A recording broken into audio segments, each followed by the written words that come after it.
You open your phone to check one thing. Maybe it's a message, Instagram, YouTube, or TikTok. You tell yourself, I'll just watch one video. 20 minutes later, you're still scrolling. An hour later, you don't even remember what you originally picked up your phone for. And the weirdest part, you weren't even enjoying every video. Some were boring, some were completely forgettable, and some you didn't even finish. Yet your thumb kept moving. So why? Why can something as simple as scrolling through a screen become so difficult to stop? Is it just a lack of self-control? Or are these apps doing something that makes stopping unusually difficult? The answer starts with something incredibly simple. The next video is always there. Think about watching a movie. Eventually, the movie ends. The credits roll, and your brain gets a clear signal, we're done. The same thing happens when you finish a book or an episode. But infinite scrolling doesn't really have an ending. There's always another post, another video, another meme, another notification, another thing your brain might find interesting. So instead of asking yourself, do I want to keep watching? Your brain starts asking, what's next? And that's a very different question. Your brain loves the possibility of finding something interesting. Imagine someone tells you, every 10th video will be amazing. You'd probably stop pretty quickly because you know exactly what you're waiting for. But imagine they tell you, your next video could be amazing. Now you have a reason to keep checking. Maybe the next one, maybe the one after that. Sometimes you get something hilarious. Sometimes you discover something genuinely useful. Sometimes you see something that completely surprises you. And sometimes you get absolute garbage. But because you don't know what's coming next, you keep checking. You're not chasing a guaranteed reward. You're chasing the possibility of a reward, and that uncertainty keeps your attention alive. But there's another part of this that is even more powerful. Eventually, scrolling becomes a habit. Think about how simple the process is. Unlock your phone, open an app, swipe, watch, swipe, watch, swipe. You don't have to make a major decision every time. Your thumb already knows what to do. You might even find yourself opening an app without consciously deciding to. You unlock your phone and suddenly you're scrolling.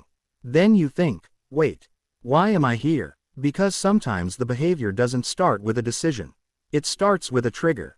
You're waiting for food, phone. Waiting for a bus, phone. Sitting in bed, phone. Feeling bored, phone. Feeling uncomfortable, phone. Your brain slowly learns a pattern. Boredom equals phone, silence equals phone, waiting equals phone. Eventually, even a few seconds of nothing happening can feel uncomfortable. And that's where things get really interesting. Your phone isn't just entertainment anymore. For many people, it's become the default response to every empty moment. Imagine having 5 minutes with nothing to do. Years ago, you might have looked around, daydreamed, talked to someone, or simply sat there. Now, you pull out your phone. Suddenly your brain gets an endless supply of stimulation. New video, new sound, new face, new joke, new story, new surprise. The moment one thing becomes boring, you swipe and something else appears. There's no need to tolerate boredom because you can escape it instantly. And when your brain gets used to that, ordinary life can start feeling unusually slow. Waiting 5 minutes feels longer. Standing in a queue feels longer. Eating alone feels longer. Even trying to fall asleep can feel harder because your brain has learned to expect stimulation whenever there's a gap. Short-form video makes this even more powerful. A video might last 15 seconds, 30 seconds, or maybe a minute. That means you're getting a completely new piece of content every few seconds. Compare that with a 2-hour movie. You invest 2 hours before you reach the ending. With short videos, you're constantly getting new beginnings. New topic, new joke, new person, new sound, new story, new surprise. Every swipe resets the experience. You're basically pressing a tiny button that says, show me something interesting, and the feed says, sure. Again, and again, and again. But here's the part that makes your feed feel strangely personal. The algorithm learns you. It notices what you watch, what you skip, what you replay, what you like, what you share, and even how long you stay on certain videos. Watch 3 videos about football. You might get more football. Stop on a video about AI. You might get another one. Keep watching cooking videos. Suddenly your entire feed looks like a cooking channel. The more you interact, the more the system learns what is likely to keep your attention. And that's why you don't have to search for something interesting anymore. Interesting things are being brought directly to you.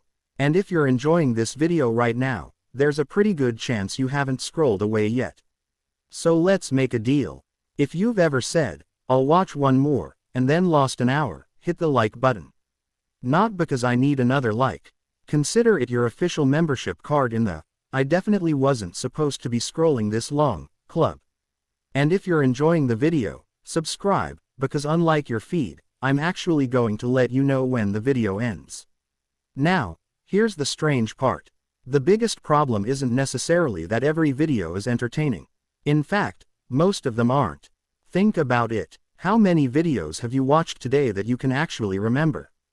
Probably not many, but every once in a while, you get one that makes you laugh, one that teaches you something, one that shocks you, or one that makes you immediately send it to someone. Your brain remembers that possibility. So when the next video is boring, your brain doesn't necessarily say, "This is boring. Stop." It says, "Maybe the next one." And that tiny word, maybe, can keep you scrolling for a very long time. That's why, "I'll stop after this video," often doesn't work. You're making the decision over and over again. Every video gives you another opportunity to continue. There's no natural stopping point. You're basically negotiating with yourself every few seconds.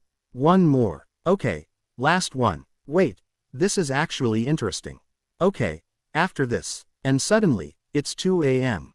The solution isn't necessarily to become a person with incredible willpower, because willpower gets weaker when you're tired, stressed, bored, or distracted. Instead, change the environment. Turn off unnecessary notifications. Move distracting apps away from your home screen. Use app limits if you need them. And don't keep your phone directly beside your bed. Because convenience matters. If your phone is sitting right next to you, picking it up requires almost zero effort. But if it's across the room, now you have to make a decision. And that tiny bit of friction can be surprisingly powerful. There's another trick that sounds almost too simple. Give yourself a stopping point. Don't say, "I'll stop when I feel like it," because the feed has no reason to make you stop. Instead, say, "I have 20 minutes. Now there's an ending." And your brain understands endings. That's why a movie can feel satisfying. That's why finishing a book feels satisfying. That's why completing an episode feels satisfying. There's a beginning, there's a middle, and eventually, there's an end. Scrolling doesn't have an end. You don't finish scrolling. You simply stop. And that's one of the strangest things about it. You can spend an hour scrolling and feel like you did absolutely nothing. But an hour playing football can feel memorable. An hour talking to a friend can feel meaningful. An hour learning something can feel productive. An hour watching a movie can feel like an experience. But an hour scrolling, sometimes it feels like the hour simply disappeared. One video replaced another. One moment replaced another. Nothing was completed. Nothing was finished. The feed simply continued. So the next time you pick up your phone to watch one video and suddenly realize you've been scrolling for an hour, don't immediately think, "I have no self-control." Your brain is doing what brains are naturally good at. It's looking for novelty. It's responding to rewards. It's following habits. And it's reacting to a system that has made finding something interesting almost effortless. But there's one thing the algorithm can't decide for you: when you're done. That's still your decision. So next time you hear yourself say, "I'll just watch one more," stop for a second and ask yourself, do I actually want to watch another video, or am I just waiting to find something worth stopping for? Because sometimes the hardest part isn't putting your phone down. It's realizing you were never actually choosing to pick it up. And if you made it all the way to the end of this video, congratulations. You have officially beaten the scroll. Now don't ruin it by opening another app. If you found this interesting, subscribe for more videos that make you question the ordinary things you do every day. And if you want to prove you actually made it to the end, comment, "I stopped scrolling," below. I'll know exactly who survived.